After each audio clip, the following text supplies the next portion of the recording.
var núna bara nýlega sagði Trump sjálfur þetta byrjaði allt með Grænlandi við viljum Grænland þau vil ekki gefa mér það þannig að that's it bye bye Það eilífa tala sko hræðslu áróður ég bara ekki sammála þetta sé hræðslu áróður ég meina allavega ég tala fyrir sjálf á mig sko aftur, ég held almennt aftur að mér þannig að þegar fólk að saka mann, að hugsaði ef ég bara væri raunverulega segja alveg allt sem ég einhvern veginn hef áhyggjur af og hvað ég teld að við þyrftum að gera og svona hvert matið og svona Það þýði að raunverulega friður og vesturinn og viðskipti komist á en þetta hefur breytt stöðunni fyrir botni Miðjarðarhafs Þú líka bara breytt stöðunni á Bandaríkjunum sko. Já, ég hugsa að það sé og ég segi það ekki, það er ekki gaman að segja það sko. það hlakkar ekki í mér að segja það ég bara Góðan daginn, velkomin í Flekaskil. Ég heiti Þórdís Kolbrún Reykfjörð Gylfadóttir. Og ég heiti Dag B. Eggertsson. Og við erum í þætti númer 12. Já. Við ætlum að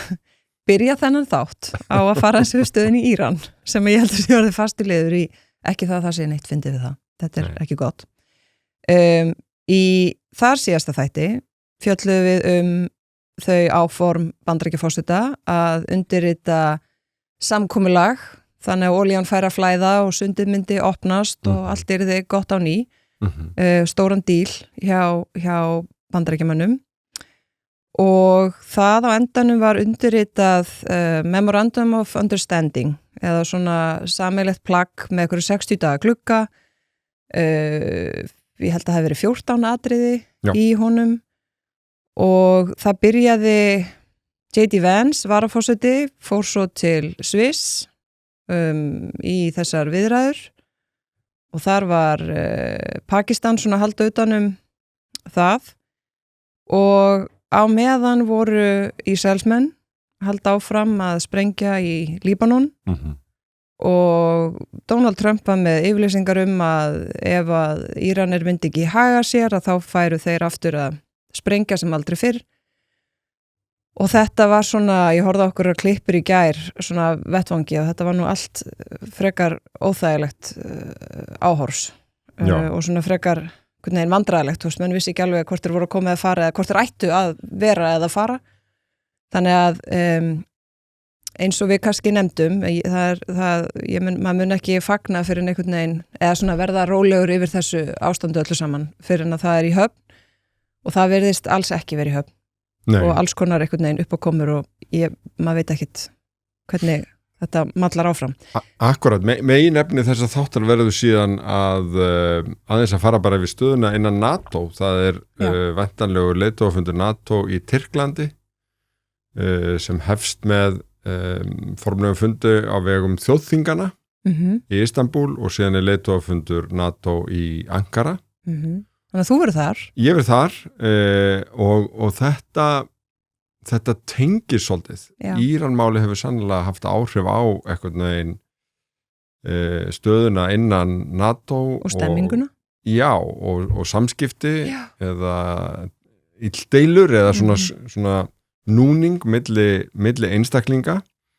En eins og ég held að við höfum farið yfir í síðasta þætti þá var í raun Trump búin að lýsa yfir allavega 39 sinnum og líklega 42 svar þegar þetta loksins fór út að þetta væri í vændum, það væri í vændum samningur og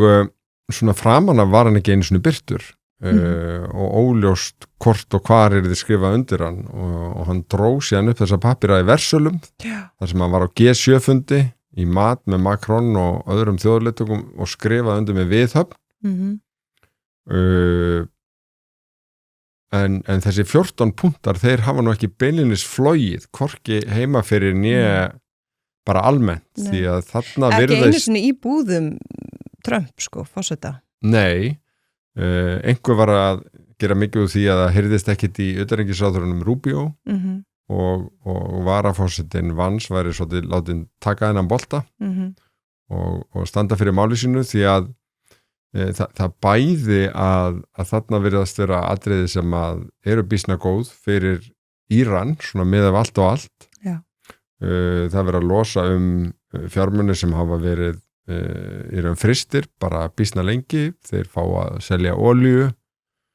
og það dálítið óljóst þetta stóra mál, hvernig verður búið kjarnorku áætlun Írana? Meiri segja sápunktur, mér finnst mjög áhugavert. Það segir sko, nú ég ekki með þetta fyrir fram, en það segir eitthvað svona, að Íran, þú veist, reiterates og svo bara þeirra, þú veist, þannig að þeir eru rauninu bara að segja, ég túlkar þannig bara að ekkert hefur breyst. Þannig að ekki einu sinni það sem nú alveg stóra málið virðist vera einhver raunverulegur sameiginlegur skilningur eða gagsa í því hvað menn eru raunverulega að gera í Íran og hvort þeir ætli að, þú veist, hætta því sko. Þannig að það var þú veist, það bæði svona alls konar hópur fólk sem að, þú veist, maður fylgist með bara því maður almennt vill vita hvert þeirra teikar eða svona hvert þeirra mat á alls konar málum, þú veist, fólki sem bara hefur skrifað alþjóðamál í áratugi eða starfa sem einhverjir fræðimenn eða í einhverjum hugveitum eða hvað sko. Það einhvern veginn, ég hef eiginlega ekki fundið, það eiginlega enginn sem að mjög sér svona ljósið einhvern veginn í því hvernig staðan núna og í þessu plaggi sko. Og auðvitað alls ekki Ísraelsmenn, þar sér ráðherrar í ríkisstjórn þar. Þú veist, ekki Fox News, virðast ekki vera margir í Evrópu, auðvitað ég meina maður skynjar alveg, það svona hluta þjóðleiðtogum sem að eðlilega og auðvitað, þú veist, það eðlilegt að tala upp og þetta sé sko, milestone, hvað segir við? Já, bara mjög mikilvægur áfangi í, þú veist, að ná aftur ykkur stöðuleika og svona, en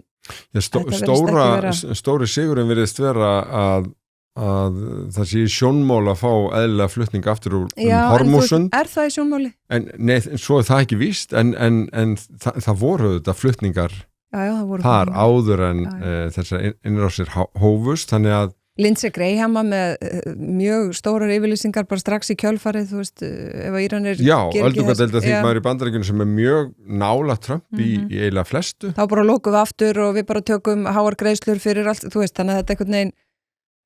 ég veit ekki. Bara eins og venjulega þá segir maður, þú veist, vonar að besta en getur einhvern veginn ekkit verið eitthvað rólur yfir þetta sé malla í rétta átt að því að þetta virðist vera allt dálítið í loftu upp sko. Þetta bæði verið í loftu upp, eitt af megin markmiðunum allavega sem var svona oft nefnt varandi langdragarflaugar að einhvern veginn útiloka að Íran geti komið sér upp eða nota langdragarflaugar, stórt mál fyrir Ísrael til dæmis. Það ekki nefnt í þessu og aðspurður það sagði Trump allir aðrir eru með langdragarflaugar, okkur ætti Íranir ekki að fá að hafa langdragarflaugar, þannig að þetta er orðið svolítið langt frá því sem var lagt upp og það líka, þú veist, auðvitað ég meina, forseti Bandaríkjanna leggur sér ekkert mikið fram að segja alveg satt og rétt frá sko, en þú veist, þetta einhvern veginn frá því, ég meina, hann segir reglulega að við erum búin að stúta, þú veist öllu sem við kemur sjóhernaði, landhernaði, þú veist, allt þetta og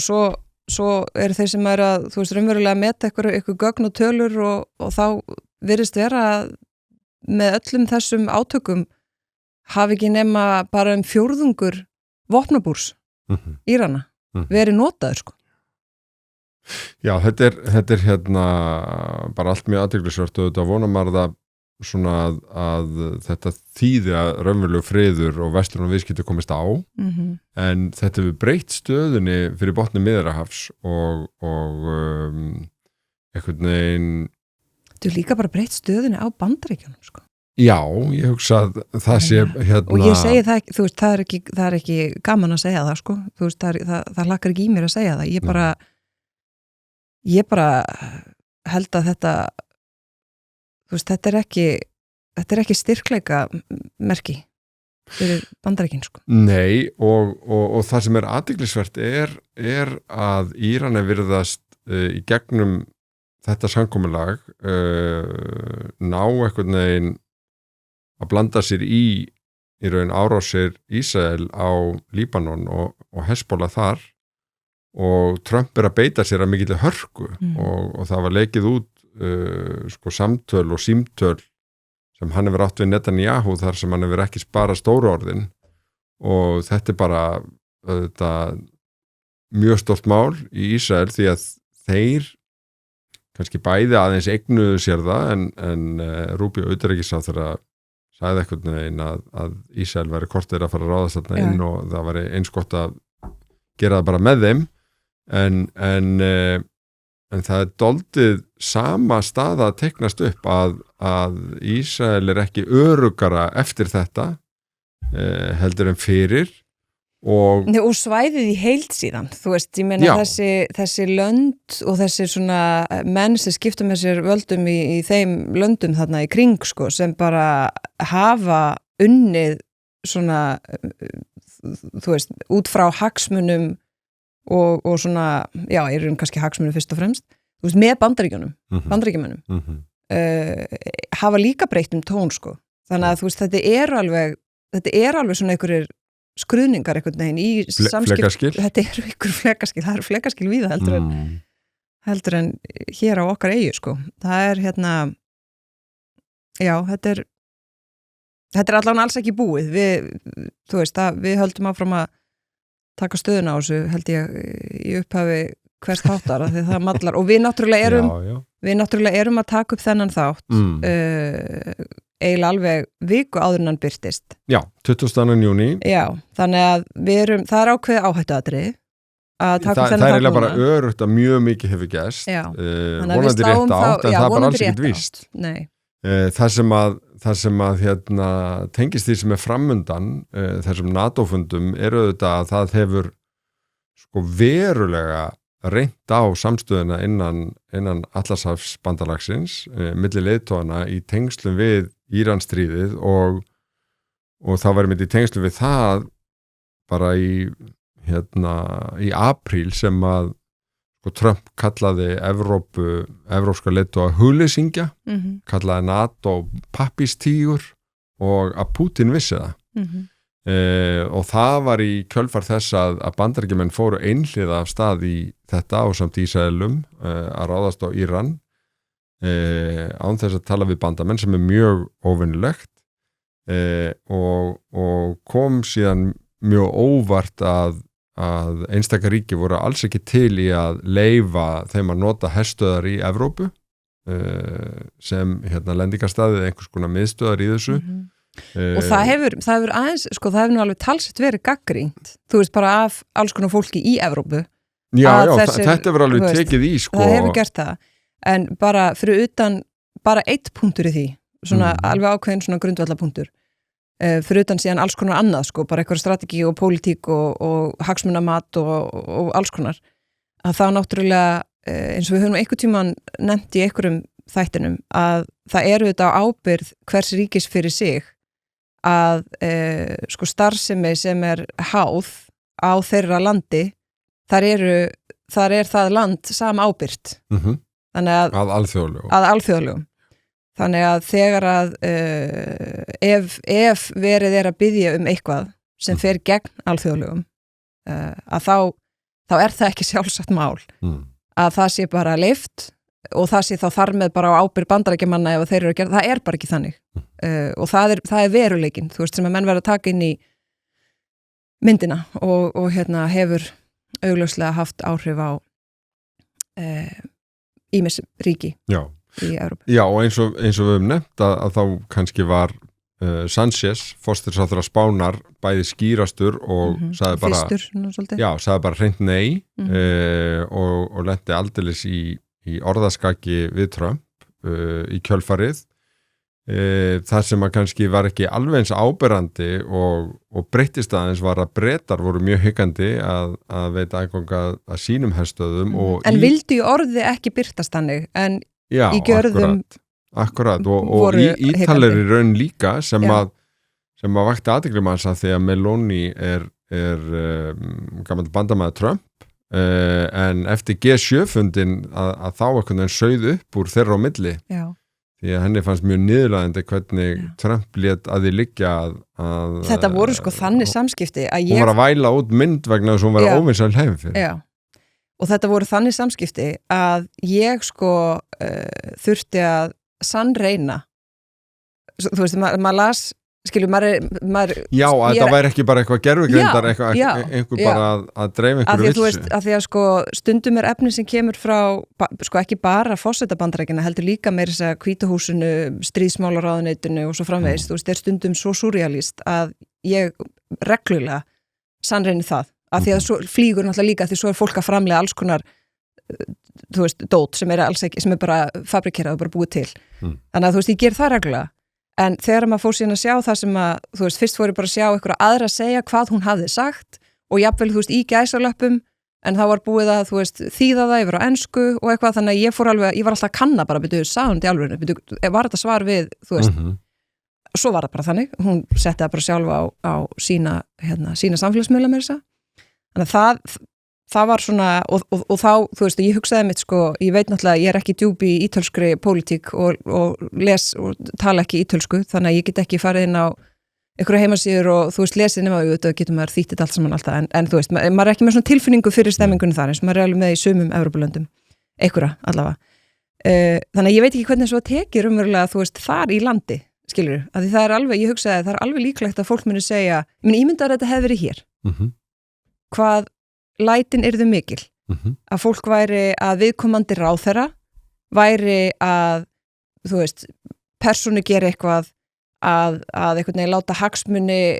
landsins líða fyrir hennar ego, eitthvað svona, þú veist, sem gæti alveg verið línan, eða hvort að fólk hafi bara svona fyllt sér á bakveðan og sagt, heyrðu, þú veist, það rétt, Ítalir, þú veist, að því hún sagði,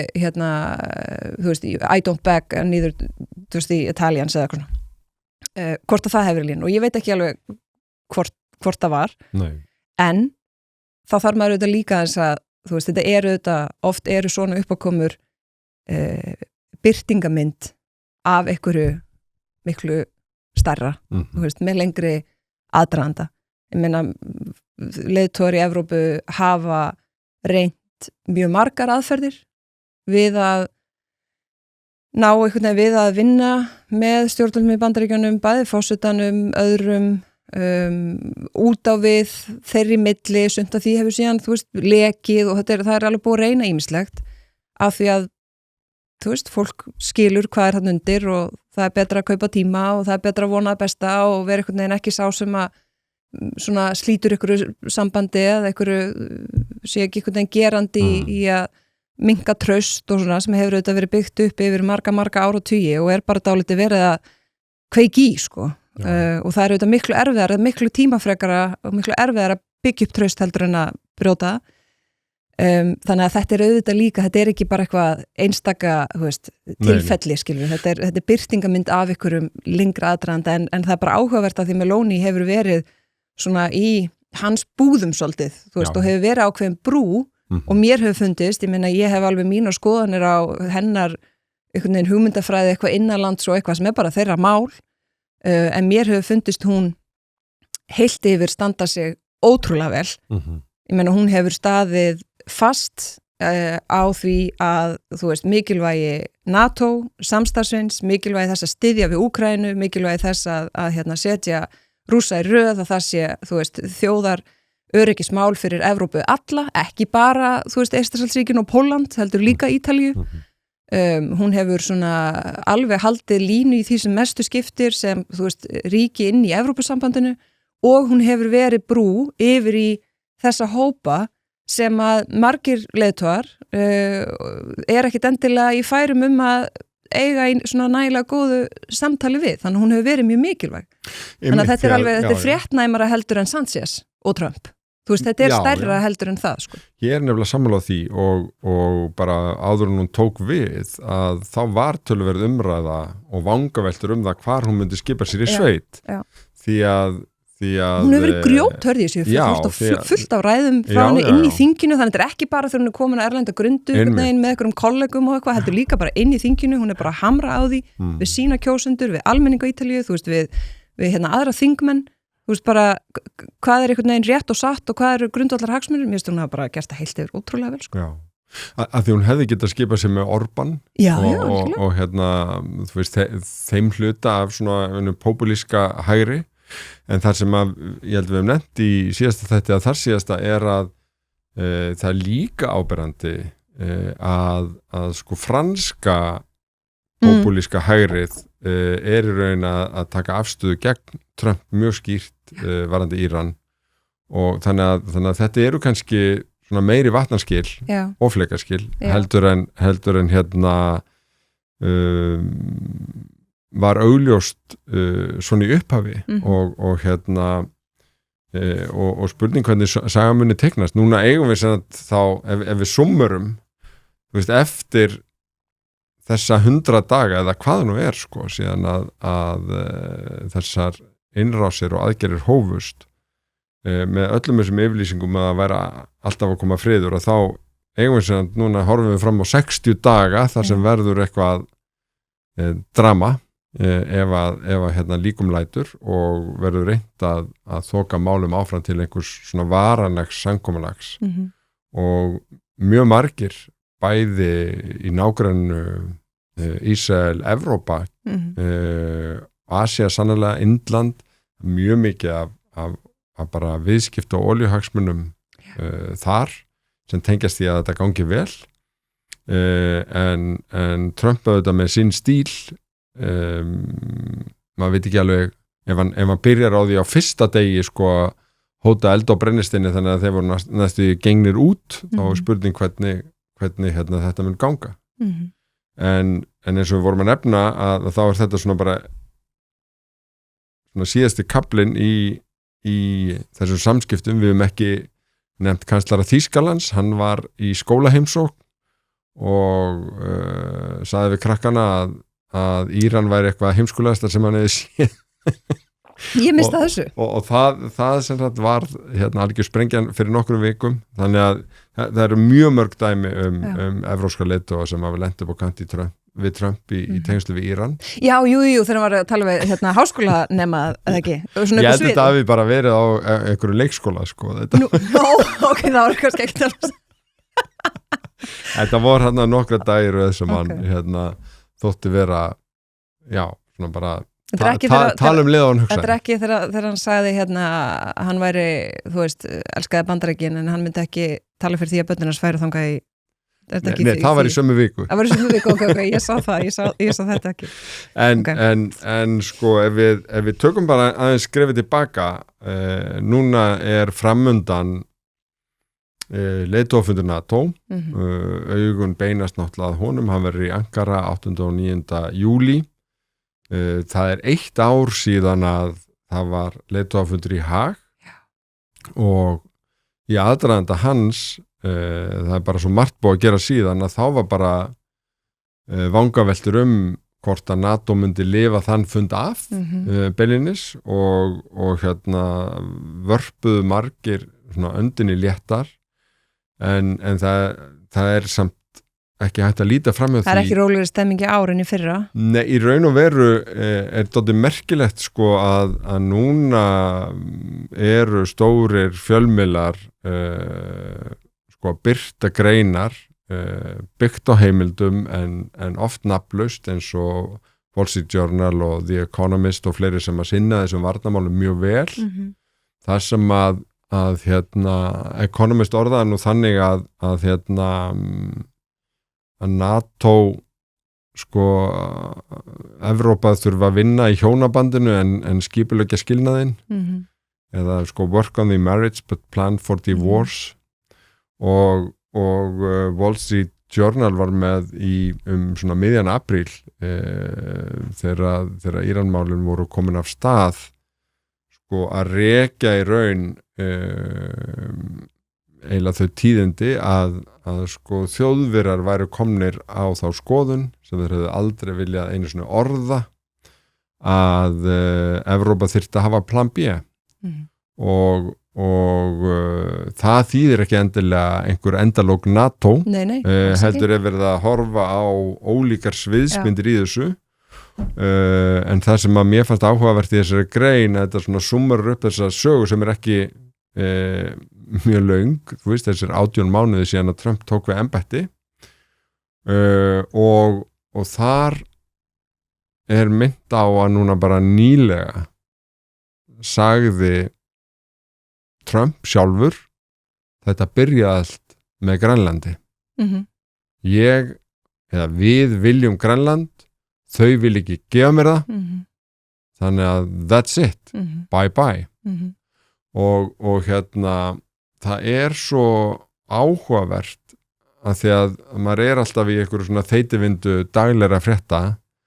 að ég fór í gegnum svona pappirina mína þar sem ég skrifa hjá mér alls konar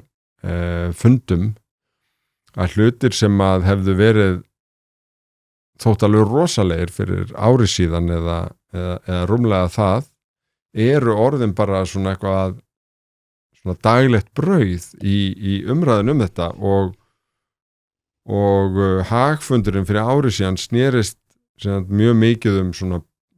að deila byrðunum af einhverju sanngirni að Evrópa gæti ekki í raun ætlast til þess að Bandaríkin væri að sjá langmest af hernaðarútgjöldum og svo framvegis og þetta var kallað burden sharing og núna nánast bara að tala burden shifting þegar kemur að vörnum Evrópu og það nánast hægt að vekja athygli eins og hér í fréttamiðlum heima þegar New York Times segir frá því fyrir svona 10 dögum síðan að Bandaríkjamenn séu með áætlanir að fækka 1/3 í orrustuvélum í Evrópu úr 150 í 100 og það þetta búið að gefa ýmsar yfirlýsingar líka að það verði fljótlega breytingar og þetta einhvern veginn bætist í þessa orðræðu sem búin að vera dálítið mikið svona og hvöss allan þennan tíma í þetta 1,5 ár og bara byrja með látum þegar Trump tekur við var þetta yfirlýsingarnir Grænland og að Kanada annar NATO-ríki verði byrja alltaf Kanada verði bara hluta Bandaríkjunum og í kjölfarið fyrir varaforsetinn til München á München Security Forum og velur Evrópu þar hinn vestu orð og segir að ég man hvað stóð þegar bara stærsta hættan sé ekki rússar heldur bara Evrópu sjálf ótrúlegt nei, ég að þú talar fyrst að þú nefndir plan B þannig að mjög mikilvægt það sem þú segir að það að annars vegar tala plan B eða raunverulega gera eitthvað í plan B þýðir ekki að maður sé að það þýðir ekki sjálfkrafa einhvern veginn endalok Atlantshafsbandalagsins og aftur það enginn með viti sem að vill sjá nokkuð slíkt gerast Sammála því ég hef reynt, í alls konar svona samtölum, oft bara, algjörlega maður og mann bara einhvers staðar hinum á þessum löndum svona spurt og reynt að ná einhvern veginn, einhver raunveruleg samtali við fólk sem að, ýmist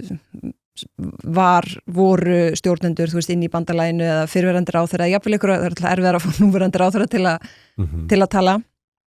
og þekki það sjálf, en og það einhvern veginn hefur ekki verið viljið, það ekkert plan B og þá ég stundu sagt já, ég heyri alveg hvað segir, en hvað samt, ég meina hvað ætlum við að gera og það að þetta sé núna farið að birtast svona nafnlaust eftir einhver samtöl off-rec í virtum hjá virtum fjölmiðlum og svona segir auðvitað bara að það alvara á bakviða því miður það staðan en sem betur fer þetta samtal samt að eiga sér stað af því að maður getur ekki og aftur segja hversu oft hef ég einhvern veginn fengið að heyra það bara herðu, þú voru að vera meiri realisti þú voru bara að horfa heiminn eins og hann en ekki svo vilt hafa hann og það kemur oft frá fólki sem í þessum tilfellum einhvern veginn lætur eins og bara ekki það breyst og það þurfa ekki að og ég segi herðu bara sömu leiðis við getum ekki við verðum að horfa heiminn og einhvern veginn aðstæður eins og raunverulegur en ekki eins og við myndum vilja hafa þær og við höfum líka rætt hérna að það erfitt fyrir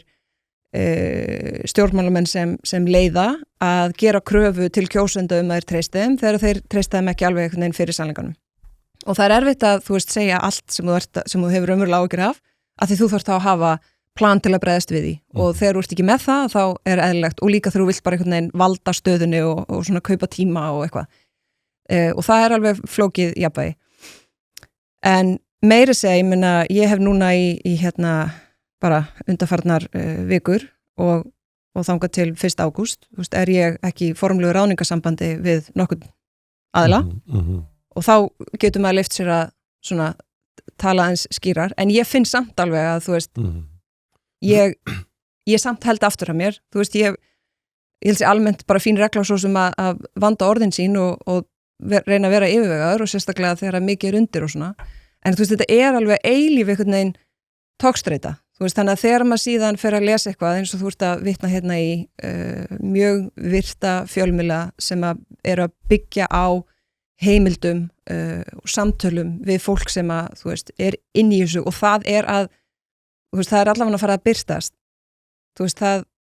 mér finnst það ágætt að því þá getur maður talað aðeins frjálsar það sem að maður hefur sagt svona einhvern veginn á mjög vel völdum stöðum, þú veist, í langan tíma og kannski er þetta bara leiðin og kannski er þetta bara almennt svona og maður þarf þá líka kannski er gott að geta haldið í það þegar einmitt hraðin er svona mikill, að þetta er ekki, þú veist, fyrir 30 árum síðan þegar samtölu voru svona, þá varst ekki með þennan hraða, þú varst ekki með, þú veist, alla þessa samfélagsmiðla sem og allt einhvern veginn var í beinni og kröfur fjölmiðla að, þú veist, allir segi, þú veist, það gerist eitthvað og mikrofónin er komin upp í andlitið á hérna, hvort sem er lögreglan eða stjórnmála leiðtogum eða hvað, það sem eru krafðir svara strax. Þannig að kannski er ágætt að, þú veist, haldi í þetta að vera rólegur og leyfa svo svona að malla, en stundum hugsa ég, þú veist, hvort við séum of hæg í að leggja veruleikan eða mat allavega þeirra sem að lifa og eru með upplýsingar og í samtölum sem að birtast almennt ekki, hvort við erum of hæg að leggja hann á borðið fyrir almenning til þess að því að almenningur þarf líka tíma til þess að melta, þú veist, breytta stöðu og hún er breytt, þú veist, það er talsvert síðan hún breyttist, hún er ennþá að breytast. Ég held hún sé ekki að fara að verða betri strax, mögulega bara ekki nándannæri strax og hlutinni verði, þú veist, erfiðari í lengri tíma og þá þurfum við að vera með einhvern sameiginlegan svona veruleika, sameiginlegan skilning á því hvað við þurfum að gera og það mun, þú veist, hvorki verða ókipis, ódýrt eða auðvelt og ef við ætlum einhvern veginn að ráða við það og þá bæði við okkur hér á Íslandi en líka bara, þú veist, Evrópu, Atlantshafsbandalagsríkin og jafnvel síðan, þú veist, inn í einhverjar, hvort sem það eru Sameinuðu þjóðir eða hvað annað, þú veist, líka fyrir bara markaði og eitthvað að við séum svona aðeins að kannski þurfum við að þú veist, vera með aðeins hraðari takt í því að meðtaka veruleikan eins og hann er til þess að geta brugðist við, af því að það er, þú veist, ef þú ert betur undirbúin þá auðvitað höndlar aðstæður betur heldur en ef þú ert það ekki. Þannig að það er ekki, þú veist, þetta eilífa tala sko hræðslu áróður. Ég bara er ekki sammála þetta sé hræðslu áróður. Ég meina, allavega ég tala fyrir sjálf á mig, sko. Þú veist, aftur, ég held almennt aftur að mér. Þannig að þegar fólk er að saka mann, þú veist, að hugsa já, ef ég bara væri raunverulega þú veist, segja alveg allt sem ég einhvern veginn hef áhyggjur af og hvað ég telt að við þyrftum að gera og svona hvert matið er og svona af því að ef þú raunverulega þú veist, ert að vinna heimaðina og einhvern veginn að meðtaka þetta, þá ertu betur undirbúin og þar að leiðandi er það ekki það er ekki hræðsla áróður það eru bara alvarlega hlutir að gerast og það er, þú ert ekki að hræða neitt með því að segja, jú, ég meina getur vel verið að fólk takið alls konar en þú ert ekki að gera það til þess að hræða, þú ert að gera það til þess að hérna, þú veist, geta átt samtal og hvernig eigum að bregðast við. Þú veist, fólk sem er betur undirbúið Þú ert að reyna að axla ábyrgð með því að reyna að búa til samtal eins og við erum að reyna að gera hér. Já. Og hérna og hverjum tíma þá veit maður ekki allt. Nei, og alltaf ekki núna, ég meina það er bara óvissa allstaðar. Já, en ég held að sé bara hollt að því að ég fór svolítið í gennum pappirina mín og punktana að því við vorum búin að ákveða að tala eins NATO að sko bara rifja upp í raun þessa svona rússibanna af áhyggjum og feginleik sem hefur verið í gangi síðustu 80 mánuði eins og við nefndum áðan þessi stórirðu Kanada og svo Grænland þeim fylgdi auðvitað líka svona það að Trump var að slá úr og í varandi 5. greinina og það hvort að hann myndi koma Evrópu þjóðum til varnar, tengdi það meðal annars við framlög og útgjöld og svo framvegis þessi ræða varaforsetans í München kemur síðan og vorið einhvern veginn undirlagt að þessu, svo kemur þessi stóri svona feginleika punktur í hag þar til bara eina nótt í byrjun desember að þjóðaröryggistefna Bandaríkjanna sett á netið og þar birtist í raun bara þessi tónar sem höfðu verið gefnir og það ber mjög mörgum saman, ég meina þá fór Economist og skrifaði, þú veist bara í fyrirsögn að Bandaríkin væri óáreiðanlegur bandamaður fyrir Evrópu eitthvað sem að engir þjóðleiðtogar í Evrópu myndu taka undir en það er ýmislegt sem bendir til þess að þetta hafi sko, eitt er að sjá svona á einhverju samfélagsmiðlum og svona í blaðamannafundum einhverju orð falla en svo þegar þetta komið sko bara í skrifaðan texta sem sko stefna Bandaríkjanna þá þarftu einhvern veginn að Já og það er líka finnst mér vera eitt svona lærdómspunktur sko, ég meina framan af, þú veist, var okkur sagt, herðu, já, ég meina núverandi forseti Bandaríkjanna er ódreiknarlegur, hann er einstakur, hann er öðruvísi,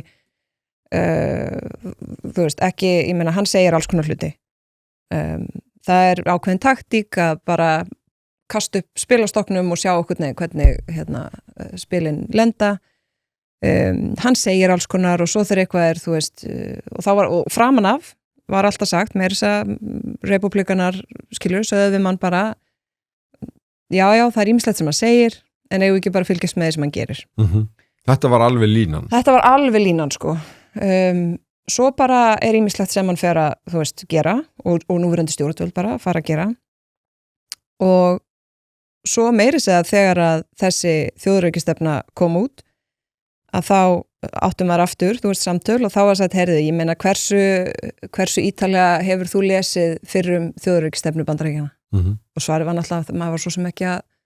lesa það eitthvað ítalega og leggja það á minnið, sko. Og það var svolítið svona, já, þú veist, þetta er bara það sem er skrifað. En það sem þarna er birt og skrifað út er bara í mjög þéttu samræmi við annað sem þeir segja og gera. Þannig að ég sé ekki hvernig þú ættir ekki að taka því alvarlega sem þarna er skrifað út. Og það er ekki eitthvað, þú veist, það er ekki eins og að standi bara Evrópa þarf að verja meiri í varnarmál og þá verður þetta allt í lagi. Þú veist, að því mér svo lína hangir ennþá og ég einhvern veginn herði, þú veist, það skipur löngu siglt. Það eru allir löngu búnir að, þú veist, ná því áhyggjur Evrópumann er ekki hvort að það heldur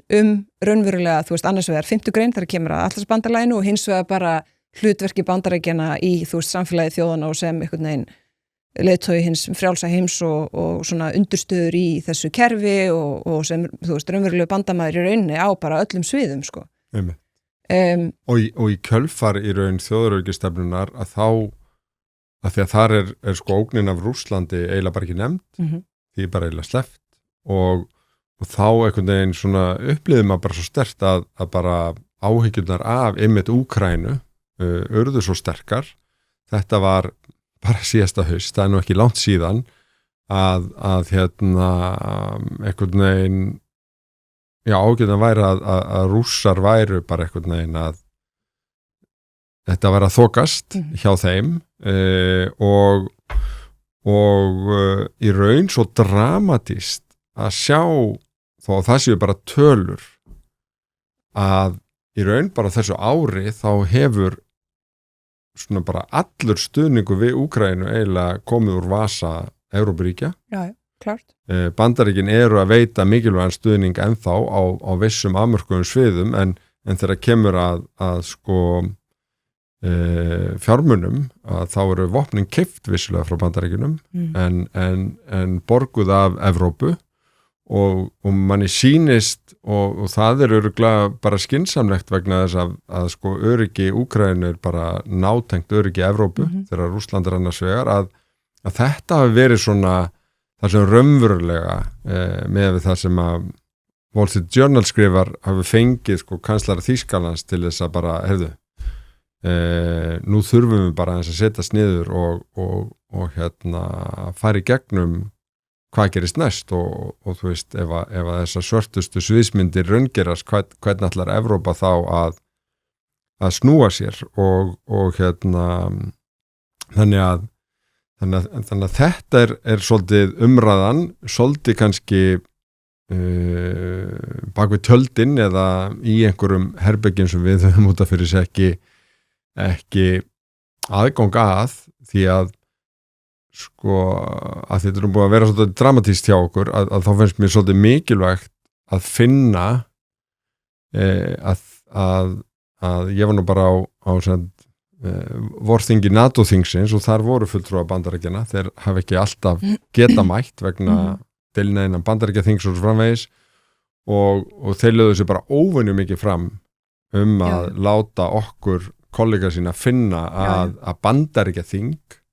í báðum flokkum stendur mjög heilt að langmestu leita á bakvið NATO. Já, og það er mjög mikilvægt að hamra á þessu líka því að við hömrum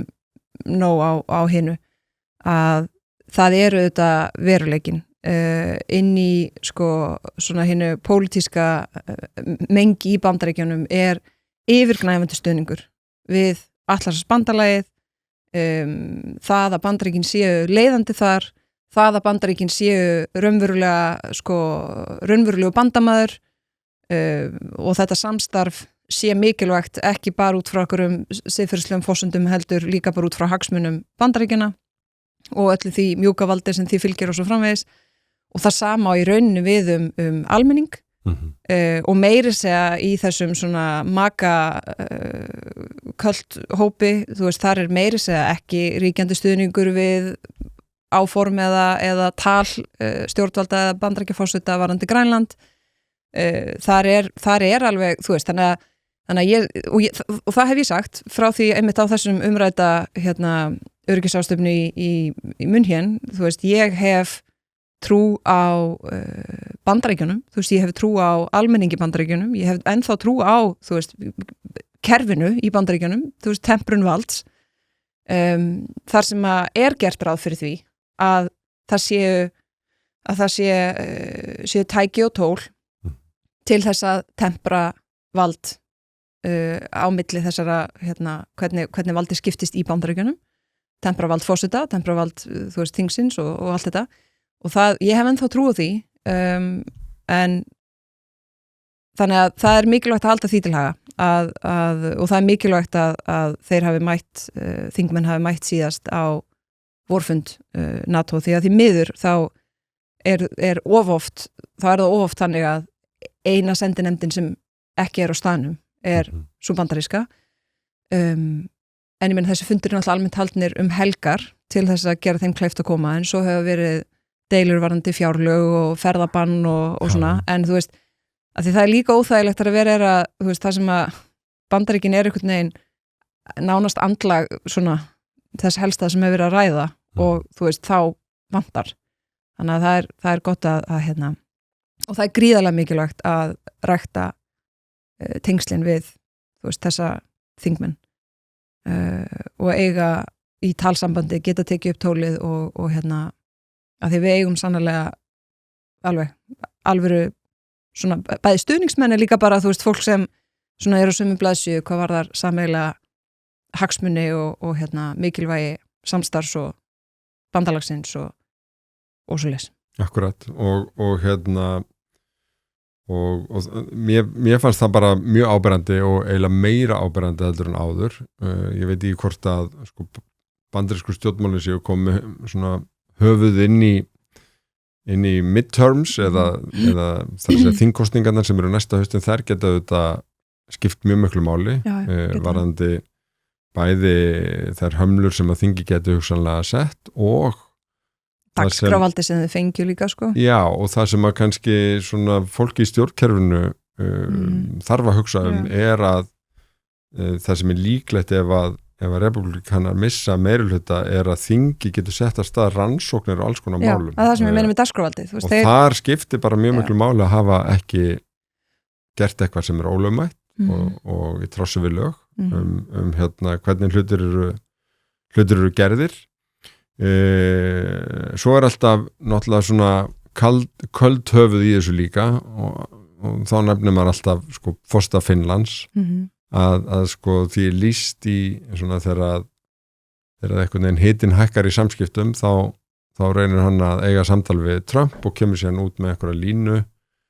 sem er ekki það að Bandaríkin séu ekki að draga sér tilbaka, hann er bara að segja hefðu, í samtölu mínu leggja áherslu á að það veri gert á skipulegan hátt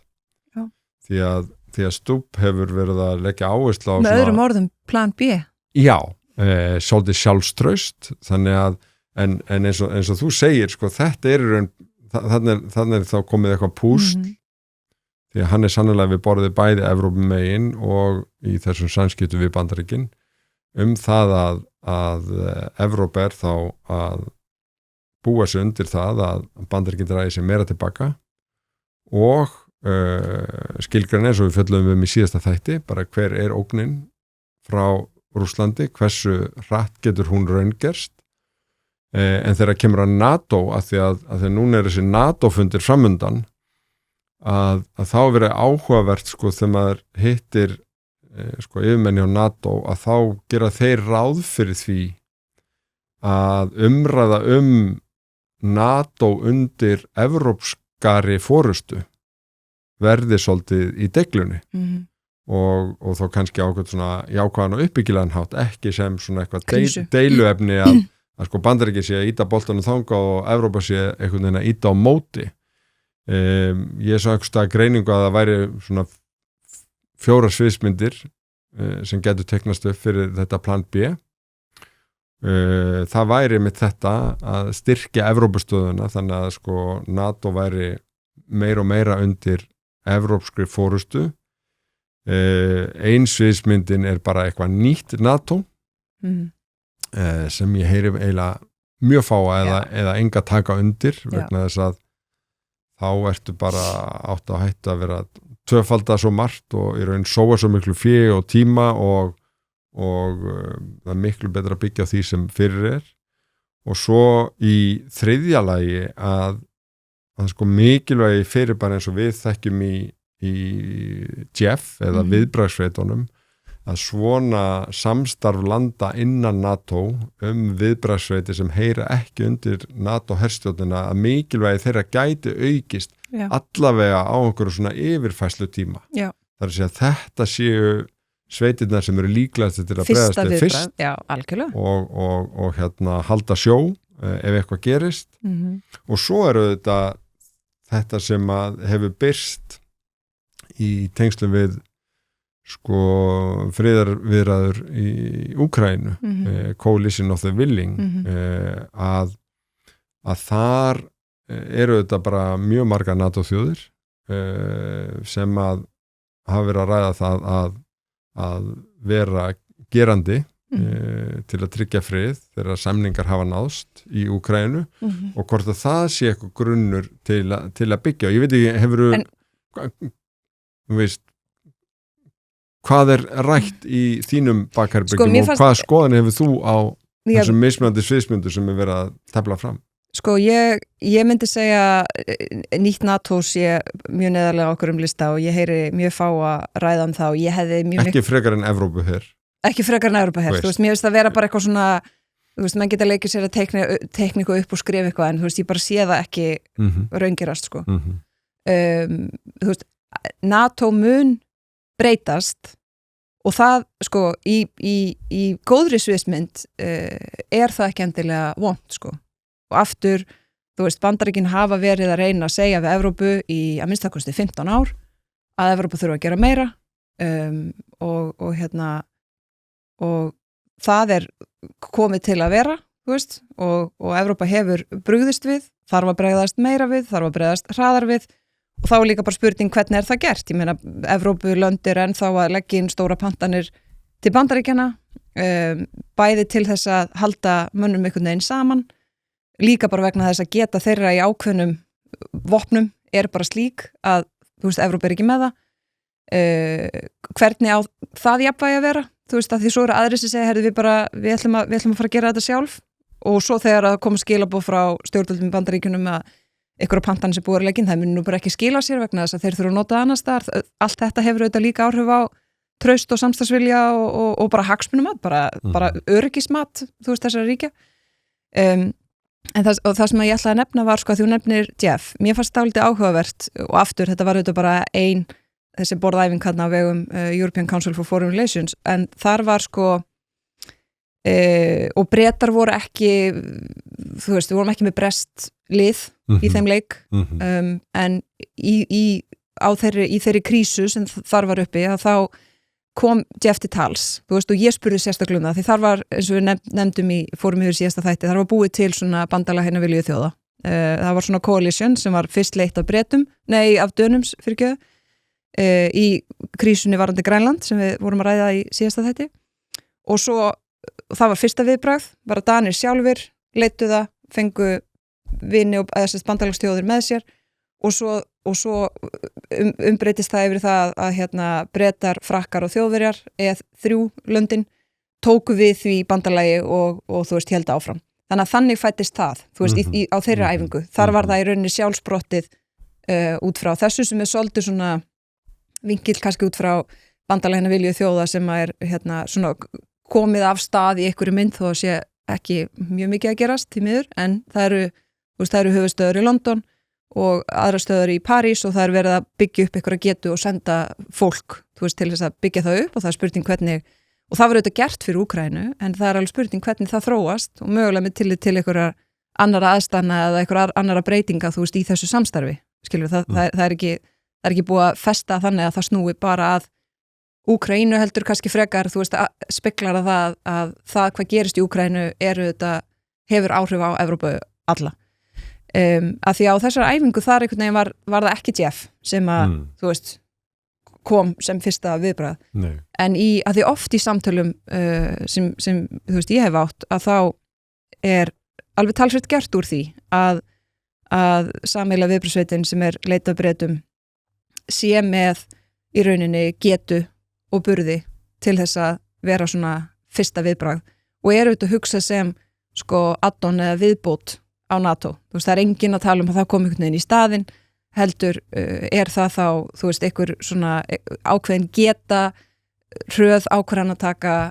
til þess að geta brugðist við hratt á meðan eitthvað annað í ferli og mögulega, þú veist, 4. grein Atlantshafsbandalagsins virkjuð, samráð, mögulega 5. grein virkjuð, hvernig á viðbragð að vera, hverjir ætla að senda, þú veist, og meðan að þetta í gangi að þá sé sameiginlega viðbragðsveitin Jeff mætt á staðinn.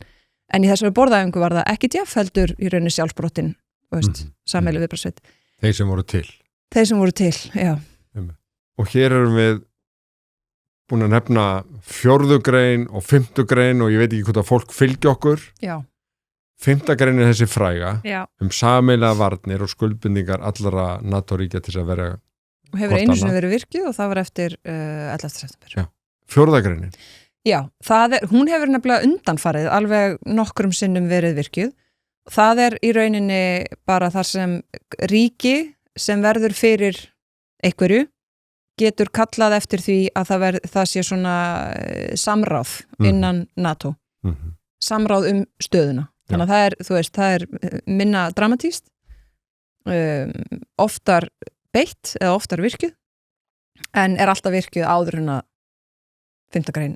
væri virkjuð undir eða svona, myndi ég halda undir eðlum kringst. Og svo erum við farin að nota hugtakið E3 í þessar umræðu sem að fyrir skömmu síðan hefði verið fullkomna óskilinlegt að það var ekki orðið fyrirbæri en þar erum við að tala dálítið merkilegan hlut af þessari þróun því að sko frakkar hafa mjög lengi talað fyrir svona auknu sjálfstæði Evrópu og eiginlega alveg bara frá tíma de Gaulle og alltaf haldið í sjálfstæði varandi sín kjarnorku aldrei látið það akkurat sko en Þjóðverjar þeir hafa verið mjög harðir á því að þeir segja bara Bandaríkin og það eru þetta gríðarlega stórar herstöður og mikill viðbúnaður í Þýskalandi. Og það líka mjög eðlileg afstæða þeirra eftir allt sem, þú veist, þeirra sögu. Þetta var þeirra leið til þess að tryggja. Og svo eru Bretarnir kannski með þriðju afstöðuna sem var að vera svona meira brú á milli Evrópu og Bandaríkjana og að því leiti bæði þeir og Þjóðverjar svolítið langt frá frökkum en núna eru þessa 3 þjóðir og hittist nú bara síðustu helgi og eru orðin svona einhvers konar kjarni í viðbröðum Evrópu og svona því að teikna eitthvað svona öryggisarkitektúr til framtíðar. Og því leitinu til að því nefndaðan og höfustöðar bandalag hinna viljuðu þjóða þú veist, eru inn í London en svo eru hinnar, þú veist, það líka starfsemi í París og það speklar, þú veist, þetta því það er auðvitað líka alltaf samkeppni á milli þessara stórvelda í Evrópu. Já, en eitt sem að tengist auðvitað frökkum og þeirra sína á svona aukið sjálfstæði og þú nefndir áðan sem að frakkar búi yfir sínum eigin kjarnorkuvopnum Bretar líka en þeir eru svona tengdari Bandaríkjunum. Það hefur verið svolítið hröð þróun varðandi þessa kjarnorku reglíf frakka bara á þessu vori og kannski síðasta ára því allt á sig nú einhvern aðdraðanda en litla fréttir hafa borist af þessu hér. Ég sá það kannski örlítið bregða við að einhver nefndi að Normenn voru að gera samkomulag við frakka. Þeir eru þó ekki að ganga eins langt eins og Danir, Svíjar og sérstaklega Þjóðverjar. Og Pólverjar, það ekki líka? Jú, og í mars, þetta innan 8 þjóðir og svo voru Normenn að bætast við og Finnar að skoða að eiga samstarf þá svolítið undir forystu frakka að það verði til evrópsk kjarnorku reglíf eins og það kallað sem eru þá færanleg líka kjarnavopn sem að eru til þess að í raun skapa svona ógnarfrið eða svona fælingu? Já, fælingamátt því að þetta er það sem að Bandaríkin hafa auðvitað sinnt algjörlega í Evrópu og hluti af því sem að Evrópa skarð sem að Evrópa hefur ekki geta fyllt í til dæmis bara flutningageta á ýmsu af þessu tagi þannig að það var gefin yfirlýsing í mars milli kanslara Þýskalands og Frakklands að þau lönd var að fara í samvinnu og 10 lönd þá komin borð eða halvvegis borð og þetta eru auðvitað risa tíðindi mikil breyting sem hafa nánast ekki ratað inn í umræðina hér og spurning hvort að þetta verði líka eitthvað í deglunni í umræðin við borð leiðtogana. En við getum nú ekki lokið þessum þætti án þess að nefna af því að það komur svo sem fréttum það helgina og sonur minn spurði mitt Stormur að fara að hætta og ég sagði það mjög ólíklegt að þetta væri komið í fréttir hann væri mjög alvarlega að hugsa nema því að það væri pottitt að fara að gerast og hann tilkynnti í morgun þannig að því miður að þá birtist þessi þáttur ekki fyrir en eftir viku þannig að það verið mjög margt búið að skýrast og gerast þá þannig að almennt erum við nú bara að taka upp 3 dög á föstudegi og birtum á mánundi en núna erum við að gera þetta svona þannig að með fyrirvara bara það ýmislegt eftir að gerast allir þátturinn birtur að þá getum við ekki sleppt í að nefna að forsætisráðherra Bretlands tilkynnti í morgun afsögn bæði sem formaður verkamannaflokksins og sem forsætisráðherra og það hefur auðvitað verið talað það í talsvert langan tíma og líklegastur arftaki félagið þinn. Já, Andy Burnham sem að Borgarstjóri Manchester. Já, hann hefur verið borgarstjóri þar síðan 2017 og tryggði sér þingsæti núna bara síðustu viku. Já, þetta raun alveg ótrúleg staða vegna þess að það nú ekki mjög langt síðan að Keir Starmer tryggði verkefnaflokknum eitthvað stærsta sigur í bara sögu þingkostninga í Bretlandi, vinnur bara ótrúlega mörg sæti og með gríðarlegan meirihluta þingi, hefur einhvern veginn ekki gengið nægilega vel að einhvern veginn stýra Bretlandi, sumir segja að það sé bara alveg hrikalega erfitt eftir Brexit sérstaklega en það eigi sér líka lengri aðdraganda en einhvern veginn innkoma Andy Burnham líka mjög sérstök, hann sem bara mjög vinsæll borgarstjóri Manchester, vildi svona taka þátt í aukakostningum sem voru í svona nágranna einminniskjördæmi en forysta verkefnaflokksins stóð gegn því þannig að það var úr að svona þingmaður sem að studdan steikti hliðar í kjördæmi sem er bara þekkt fyrir að vera núna allavega styðja Farage og Reform bara 60% eða eitthvað en hann fer í þetta og vinnur mjög afgerandi, hann var 55%, IS-flokkurinn græningjar bara eiginlega ekki neitt og Reform og klopningsframboð frá Reform þannig að þetta eiginlega alveg ótrúlegt, þetta reyndar í þriðja skipti sem að Andy fer í forystuslag sem 2010 að þá hann held ég fjórði í kappi við þegar Ed Miliband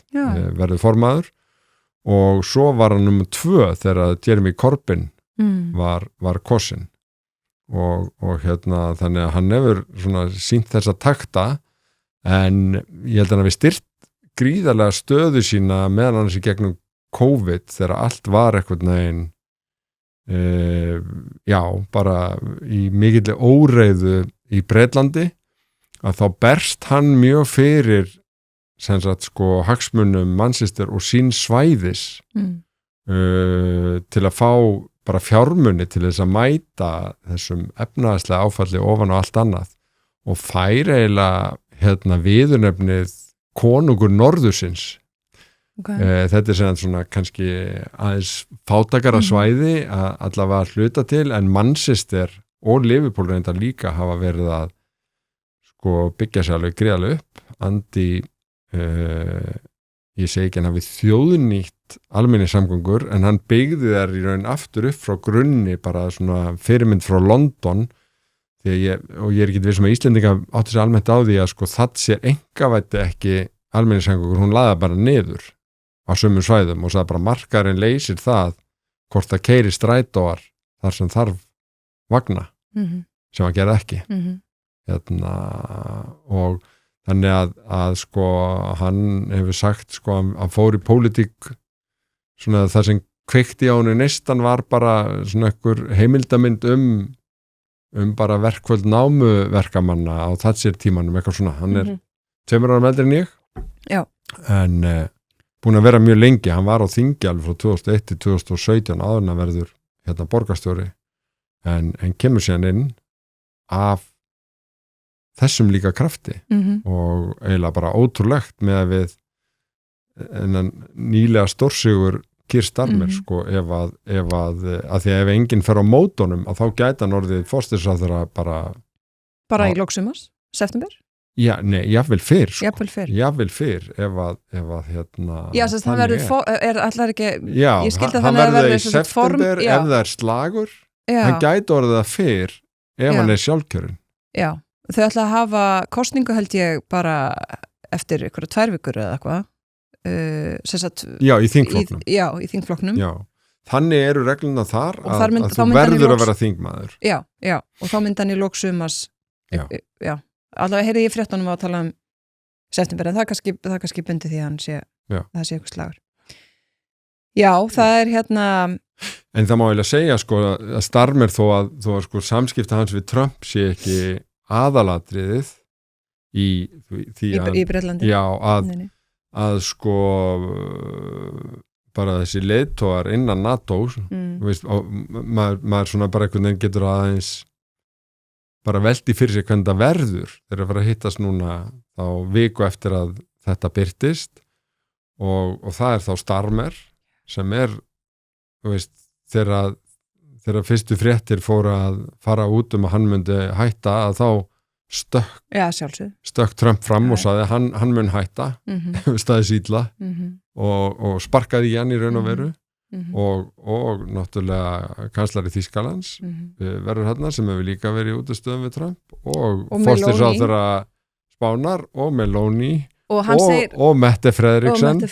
og Mark Carney þannig að þú veist og hann segir mér, alltaf þú nefndir á hann að hann hefði nefnt að Meloni væri, hún hefði verið að betla mynd af því hún var ekki nóg vinsæl heima fyrir en sko tölur sína að hún nú með meiri stuðning heima fyrir heldur en forseti Bandaríkjanna með heima fyrir, bara svona til að hafa Já, en það fylgir í samt greinlega bara brekka eiginlega bara í öllum löndum. Já, að tölurnar, hvort sem við erum að tala bara Þýskaland, Noreg, það Pólland, veist, það hvað þá Bretland, sko, og Bandaríkin, sannarlega líka Bandaríkin. Ég held að þá erfitt að halda sjó. Já, og ég held að verði líka erfitt fyrir Andy Burnham. Alveg örugglega sko og einhverju voru að segja að bara leið og þú orðaði við eitthvað þá fara vinsældiðina Mér skilst að það sem þess að þannig þarna, það ekki eins og búin að tilkynna það en þetta það En ef að draga það saman þar sem við fórum í var eiginlega bara svona mál dagsins þar að segja þessi staðavarandi Íransmálin þetta 14 punkta plan sem núna á útfara á næstu 60 dögum við ótrúlega flókna pólitískar aðstæður. Atlantshafsbandalagið, fundurinn framundan, vonandi getum við ekki sagt að við vonum að við verðum með nýstárlega framkvæmd í næsta þætti. Maður reyna að taka upp með þig að vettvangi. Já, þá verði ég á leiðtogafundi NATO og við ætlum allavega að reyna að kljúfa það svona teknilega.